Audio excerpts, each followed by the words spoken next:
अस्सलाम वालेकुम व्यूवर्स, कैसे हैं आप सभी। हुस्न यूसुफ का किस्सा तो आपने सुना हुआ होगा, लेकिन एक ऐसा नौजवान भी है जिसके हुस्न जमाल की मिसाल दी जाती थी।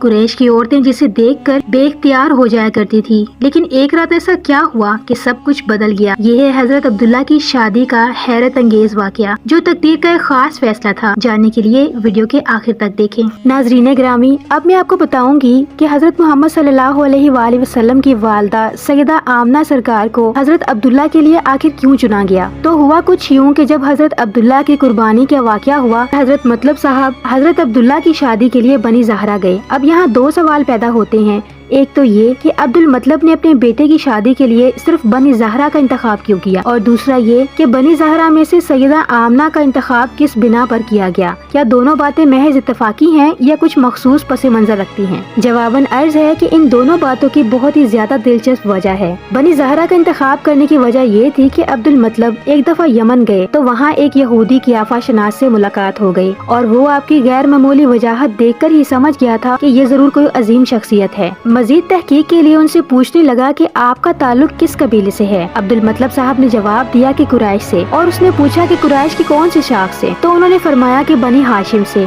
और वो कहता है, क्या मैं आपके जिस्म के बाज हिस्सों का मुआयना कर सकता हूँ? तो हजरत अब्दुल मतलब ने फरमाया, हाँ, लेकिन शर्त है कि वो हिस्सा ऐसा न हो जिसका सतर यानी पर्दा जरूरी हो। अब्दुल मतलब साहब ने इस मौके पर भी एहतियात का दामन नहीं छोड़ा। उस कियाफा शनास ने आपके जिस्म पर पाई जाने वाली निशानियों का तफसील से जायजा लिया, फिर आपकी नाक ऊपर उठाई और बहुत गौर से नथनों का मुआयना किया। इल्मे कियाफा की रोह से तमाम उलमात एक ही इशारा दे रही थी। कियाफा शनास पुकार उठा कि मैं गवाही देता हूँ कि आपके एक हाथ में बादशाही है और दूसरे में नबूवत। फिर कहने लगा, मगर इस बादशाही और नबूवत का ताल्लुक बनी ज़हरा से भी है। क्या आपने बनी ज़हरा की किसी खातून से शादी कर रखी है? तो अब्दुल मतलब ने कहा कि नहीं, अभी तक तो बनी ज़हरा की कोई भी औरत मेरे अकद में नहीं है। तो उस कियाफा शनास ने मशवरा दिया, आप ऐसा कीजिए कि अब जाकर बनी ज़हरा में शादी कर लीजिए। चुनाचा इस बिना पर आपने खुद भी बनी ज़हरा की एक खातून हाला से शादी की और अपने प्यारे बेटे के लिए नजर इंतखाब भी बनी ज़हरा की। तो अब आपको समझ आ गया होगा कि सैयदा आमना का ताल्लुक बनी ज़हरा से था, तो उसका इंतखाब क्यों किया गया। तो ये तो थी बनी ज़हरा को तरजीह देने की वजह। और अब आगे आती है लड़की चुनने की बारी। और बनी ज़हरा में से सैयदा आमना को पसंद करने का सबब ये है कि कुरैश की एक मशहूर काहिना जिसका नाम सौदा था, वो एक दफा बनी ज़हरा की औरतों से कहने लगी कि तुम्हारे दरमियान एक ऐसी लड़की है जो या तो खुद लोगों को अज़ाब इलाही से डराने वाली होगी या उसका कोई बेटा ये काम करेगा। इसलिए तुम सब लोग अपनी तमाम लड़कियां मेरे रूबरू पेश करो ताकि मैं उनसे पहचान लूं। चुनाचा एक के बाद एक उसके सामने सब लड़कियां लाई जाती रहीं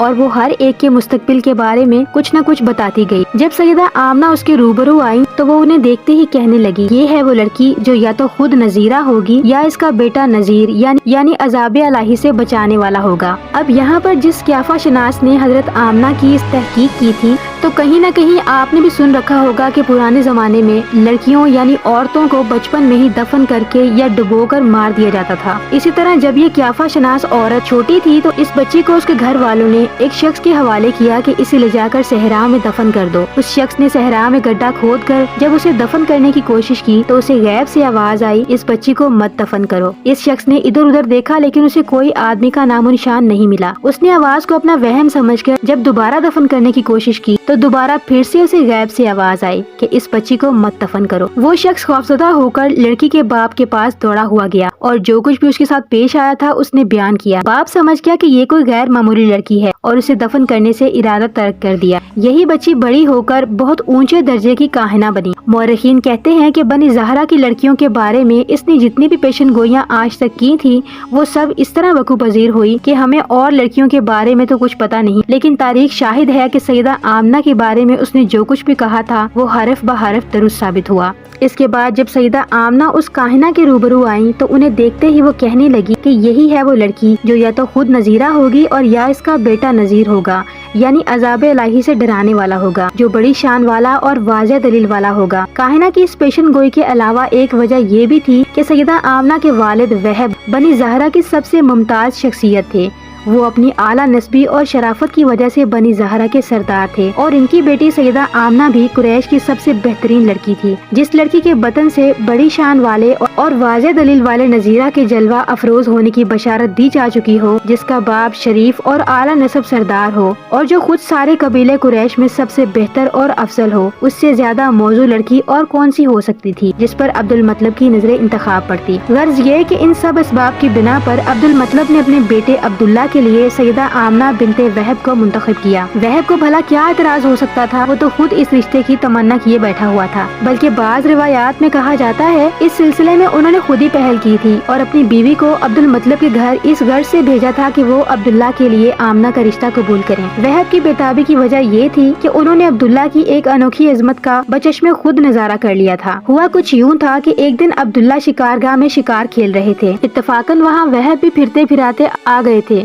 عبداللہ بے فکری سے شکار کھیلنے میں مشغول تھے کہ اچانک جھاڑیوں کے پیچھے چھپے ہوئے 70-80 یہودی تلواریں لہراتے ہوئے باہر نکل آئے اور انہوں نے عبداللہ کو گھیر لیا۔ وہب نے یہ صورتحال دیکھی تو عبداللہ کی مدد کرنے کے لیے دوڑے، مگر اکیلے وہب اتنے سارے شمشیر بکف دشمنوں سے عبداللہ کو کیسے بچا سکتے تھے؟ لیکن تبھی سفید گھوڑوں پر سوار بہت سے افراد کہیں سے نمودار ہو گئے۔ یہ لوگ دنیا کے عام لوگوں کے ساتھ کوئی مشابہت ہی نہیں رکھتے تھے، یعنی وہ عام انسانوں کی طرح نہیں تھے۔ انہوں نے آتے ہی یہودیوں پر حملہ کر دیا اور کچھ ہی لمحوں میں انہیں مار بھگایا، اور حفاظت الہی کا یہ کرشمہ دیکھتے ہی وہب نے دل میں طے کر لیا کہ میری بیٹی آمنہ کے لیے اس سے زیادہ موزوں شوہر کوئی اور ہو ہی نہیں سکتا۔ ظاہر ہے جس نوجوانوں کی حفاظت کے لیے کارخانہ قدرت کی نادیدہ اور مخوفی قوتیں مصروف عمل ہوں، اس سے بہتر داماد وہب کو کہاں مل سکتا تھا۔ اب یہاں میں آپ کو بتا دوں کہ حضرت عبداللہ کو مارنے کی کوشش کیوں کی گئی۔ دراصل یہودی یہ سمجھ بیٹھے تھے کہ آخری نبی بنی اسرائیل میں سے ہوگا، مگر آخری نبی کے والد کی جو علامات انہیں اپنے سینہ بسینہ منتقل ہونے والی روایات کے ذریعے معلوم ہوئی تھی، وہ کسی اسرائیلی میں نہیں بلکہ ایک اسماعیلی یعنی عبداللہ میں پائی جا رہی تھی، اور بنی اسماعیل کے ساتھ حسد و رقابت کی وجہ سے یہ بات انہیں کسی طرح گوارا نہیں تھی کہ نبوت اور رسالت کا عظیم اعزاز کسی اسماعیلی کو حاصل ہو۔ اس لیے انہوں نے عبداللہ کو مار ڈالنے کی کوشش کی تاکہ نہ رہے بانس اور نہ بجے بانسری، مگر جسے اللہ رکھے اسے کون چکھے۔ قارئین کرام، آئیے ذرا شادی سے پہلے اس دلہے کی ایک جھلک دیکھ لیں جس کی خوبصورتی کا اوراق تاریخ میں بہت چرچا ہے۔ جس طرح مصر کی خواتین حضرت یوسف علیہ السلام کے شہکار حسن کو دیکھ کر مدہوش ہو گئی تھیں، اسی طرح عرب کی عورتیں قریش کے اس نوجوان رانا کے حسن و جمال پر فریفتہ اور ہوش و خرد سے بیگانہ ہو چلی تھیں۔ وہ حسین ترین انسان تھے۔ قریش کی عورتیں ان کی محبت میں پاگل اور دیوانی ہو جایا کرتی تھی۔ 10-20 نہیں بلکہ سینکڑوں لڑکیاں ان کی محبت میں گرفتار تھیں اور آس لگائے بیٹھی تھی کہ ہماری شادی عبداللہ سے ہو جائے گی، مگر جب عبد المطلب نے سیدہ آمنہ کو منتخب کر لیا تو عشق عبداللہ میں گرفتار باقی لڑکیاں عمر بھر غم محبت کو دل میں بسائے کنواری ہی بیٹھی رہیں، اور انہوں نے کہیں شادی نہیں کی کہ اگر عبداللہ نہیں تو پھر کوئی بھی نہیں۔ حضرت عباس رضی اللہ تعالیٰ عنہ فرماتے ہیں کہ جب عبداللہ کی شادی آمنہ سے ہوئی تو بنی مخزوم اور بنی عبد المناف کی 200 لڑکیاں شمار کی گئیں جنہوں نے عبداللہ کو نہ پا سکنے کے غم میں مرتے دم تک شادی نہیں کی۔ کیا تاریخی عالم میں کوئی ایسا البیلہ بھی آپ کی نظروں سے گزرا ہے جس کے غم فراق میں 200 لڑکیوں نے شادی سے انکار کر دیا ہو؟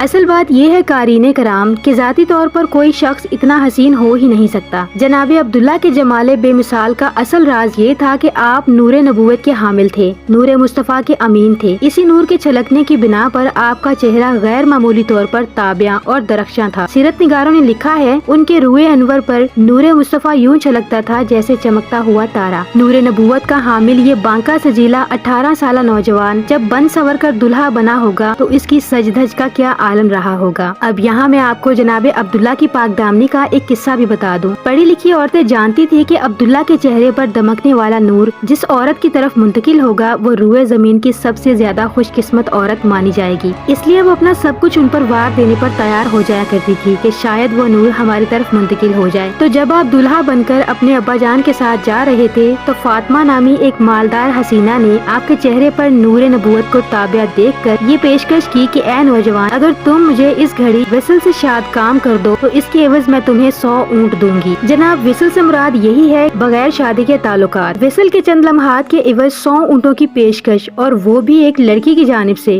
اتنی پرکشش ہے کہ زاہدان پارساں کے قدم بھی ڈگمگا جائیں گے۔ مگر حیرت ہوتی ہے کہ اس دور میں جب حلال اور حرام کی تمیز ہی نہیں تھی، حضرت عبداللہ نے فی البدیہہ یہ ایمان افروز قطع کہا کہ حرام کرنے سے تو یہ بہتر ہے کہ اس سے پہلے میری موت آ جائے، اور جس کام کا تم مجھے کہہ رہی ہو वो हलाल तो है ही नहीं कि मैं इस पर आमादा हो जाऊं। और हर शरीफ आदमी अपनी इज्जत और अपने दीन की हिफाजत करता है, फिर जिस चीज का तुम तकाजा कर रही हो वो किस तरह पूरी की जा सकती है। तो ये था उनकी पाक दामनी का किस्सा। अब चलते हैं खानदानी निजावत की तरफ। ये है किरदार की अजमत और दामन की पाकीज़गी जो जाने दो आलम सल्लल्लाहु अलैहि वसल्लम के तमाम आबा व अजदाद का तुर्रा इम्तियाज रहा है। आप अपने इस अजीम खानदानी शर्फ को खुद बयान फरमाते हैं कि मेरे माँ बाप किसी भी मरहले में जिना के मुर्तकिब नहीं हुए। मुझे अल्लाह ताला हमेशा इस्लाम तैयबा से अरहाम ताहिरा की तरफ मुंतकिल करता रहा, यानी साफ सुथरा। बहरहाल हजरत अब्दुल्ला अपने दामन को हर किस्म की आलूदगी से बचाते हुए वहब के घर पहुँच गए और सईदा आमना के साथ रिश्ता अज़दवाज में मुंसलिक हो गए। अहले अरब का अमूमन ये दस्तूर था कि दूल्हा शबे ज़फ़ाफ ससुराल में ही बसर किया करता था, यानी शादी की पहली रात वो अपने ससुराल में ही रहा करता था और 3 दिन तक वहीं रहता था। हजरत अब्दुल्ला भी 3 रोज तक वहब के घर पर कयाम पजीर रहे और इसी कयाम के दौरान वो नूर जो रुए अब्दुल्ला पर जगमगाया करता था सईदा आमना की तरफ मुंतकिल हो गया। 3 दिन बाद जब हजरत अब्दुल्ला वापस अपने घर जा रहे थे तो रास्ते में फिर से वही फातिमा नामी औरत के साथ मुलाकात हो गई जो आपको चंद साआते विसाल के इवज 100 ऊँट देने पर तैयार थी। मगर आपकी हैरत की इंतहा न रही जब उस औरत ने आपकी तरफ कोई खास तवज्जो नहीं दी। बात ही हैरानी की थी, जो औरत आज से 3 दिन पहले अपना सब कुछ लुटा देने पर आमादा थी वो अब अचानक ऐसी बेरुखी क्यों बरत रही थी जैसे जानती ही न हो।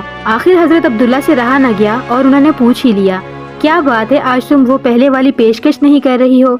तो उसने जवाब दिया कि पहले जो नूर तुम्हारे पास था वो अब तुमसे जुदा हो चुका है, अब मुझे तुम्हारी कोई जरूरत नहीं। कि हजरत अब्दुल्ला के बतन से जो औलाद पैदा होनी थी वो औरत चाहती थी कि वो मेरे बतन से पैदा हो, जो कि नहीं हो सका। सईदा आमना की ये खुशबख्ती कम थी क्या कि उन्हें हजरत अब्दुल्ला जैसा मिसाली शौहर मिला था कि इस पर मजीद सादत ये हासिल हो गई कि उनका बतने अधहर करारगाहे नूरे मुस्तफा बन गया। ये हमल इस तरह का हमल नहीं था जैसे अमूमन होता है, बल्कि अपनी नौयत के लिहाज से दुनिया का सबसे अनोखा और मुनफरिद हमल था। सईदा आमना खुद बयान फरमाती हैं कि मुझे अपने हामला होने का पता ही नहीं चला, क्योंकि ना तो मुझे किसी किस्म का बोझ महसूस हुआ और ना ही मुझे दीगर हामला औरतों की मान खट्टी मीठी चीजें खाने का शौक पैदा हुआ। फिर एक दिन मैं सोने और जागने के दरमियानी कैफियत में थी कि मुझे एक गैबी हस्ती ने ये बशारत दी कि आपको मालूम होना चाहिए कि आप तमाम मखलूकात के सरदार के साथ हामला हो गई हैं। इस तुरे शहवार का सदफे आमना में करार इतनी खुशियों और राहतों का पेश खेमा साबित हुआ कि इस साल का नाम ही कामरानी और शादमानी का साल पड़ गया। जिस साल सईदा आमना रसूलुल्लाह के साथ हामला हुई इस साल को सन फतह वल बितहाज कहा जाता था, क्योंकि इससे पहले कुरैश कहत साली और शदीद तंगदस्ती से दो चार थे। मगर इस साल जमीन सरसब्ज हो गई, दरख्तों के साथ फल लग गए और कुरैश पर हर तरफ से खुशहाली टूट पड़ी। तो नाजरीन, यहाँ तक थी हजरत अब्दुल्ला की कुर्बानी से लेकर शादी तक की दास्तान। इसके आगे का किस्सा हम कल आपको बताएंगे, तो हमारी नेक्स्ट वीडियो का वेट कीजिएगा। इस वीडियो को लाइक कर दें और चैनल पर नए हैं तो सब्सक्राइब कर दें। मिलते हैं इंशाल्लाह नेक्स्ट वीडियो में, तब तक के लिए अल्लाह हाफिज।